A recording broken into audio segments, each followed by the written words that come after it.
Hola amigos, Bloody Gear reportándose. Hoy les vengo con un nuevo creepypasta. Así que bueno, empecemos. Pasaban 15 minutos de las 9 de la noche cuando Cobos decidió irse. Llevaba varias horas delante de la pantalla del ordenador, sin apenas pestañear, y pensó que ya era hora de marchar a casa. Fuera, en la calle, ya había anochecido hacía un buen rato.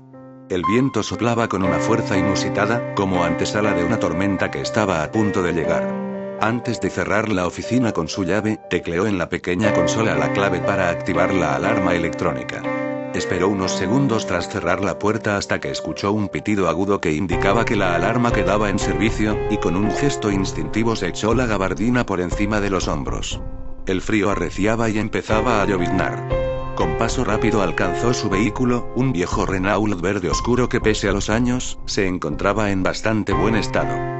Abrió la puerta y con rapidez se introdujo en su interior. Introdujo la llave en el contacto y en breves segundos una tenue luz dio vida al cuadro de mandos.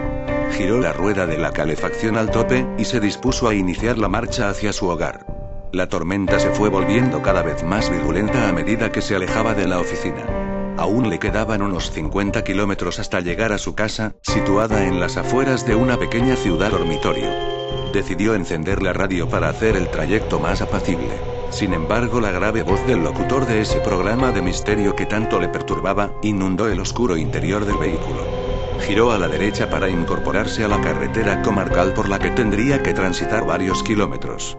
No le gustaba nada regresar a casa por este camino, máxime cuando hacía una noche tan desapacible como esta, ya que el firme no se encontraba en buen estado y apenas había iluminación. De hecho, se había producido en ella varios accidentes en los últimos años, alguno de ellos mortal.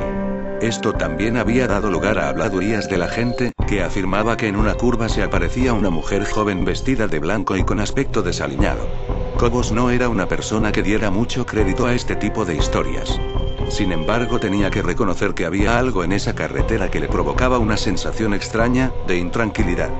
Ya había dejado atrás las luces de la pequeña ciudad, y la oscuridad lo inundaba todo. Solo el resplandor de los faros delanteros era capaz de romper con la negrura de esa noche sin luna. De pronto, una sensación muy extraña se apoderó de él. Se dio cuenta que no se escuchaba ningún ruido, salvando la radio y el sonido del motor y los neumáticos sobre la gravilla. Decidió parar en el arcén sin saber bien para qué, ni qué se encontraría. Abrió la puerta del coche y salió. Fuera llovía copiosamente, pero apenas se escuchaba algo más que el ruido del motor y el golpeteo de las gotas de lluvia en el techo del coche. Se introdujo de nuevo en el vehículo, e inició la marcha, sin haber despejado del todo ese hormigueo que tenía en el estómago. Su incertidumbre duró poco tiempo. Al mirar por el retrovisor interior del coche se dio cuenta de que no iba solo.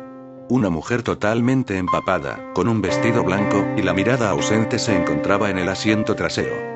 Era imposible que se encontrara allí. El vehículo solo tenía dos puertas y de ninguna forma se podía acceder a la parte trasera, salvo por la puerta del lado del conductor, ya que la otra se encontraba averiada desde hacía varios días y no se podía abrir. Su corazón empezó a latir aceleradamente. Frenó en seco y con sus manos se tapó el rostro, con la esperanza de que todo fuera fruto de su imaginación. Sin embargo, al volver a mirar por el retrovisor, la figura seguía sentada en el mismo lugar. Cobos se giró y balbuceando preguntó a la mujer quién era, y qué hacía allí. Sin embargo, esta no articuló palabra. Su mirada seguía perdida Dios sabe dónde, no podía ser. No podía estar nadie allí. No podía ocurrir que esa vieja historia de la mujer de la curva le estuviera ocurriendo a él. No creía en ese tipo de tonterías. Decidió salir del coche y echar un vistazo desde fuera. Tenía que ser fruto de su imaginación. Asió la palanca de la puerta con la mano dispuesto a abandonar el coche, y de repente sintió una fuerte presión en el cuello.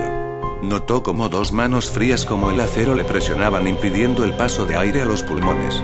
Miró sorprendido por el retrovisor y la imagen que vio le provocó pánico.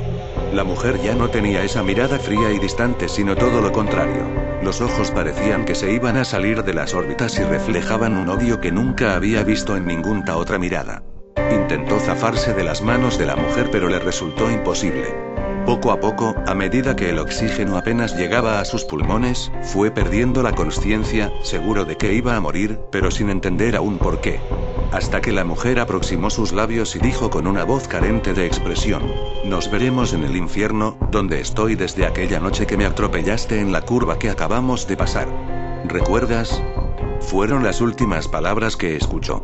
Después reinó la oscuridad más absoluta.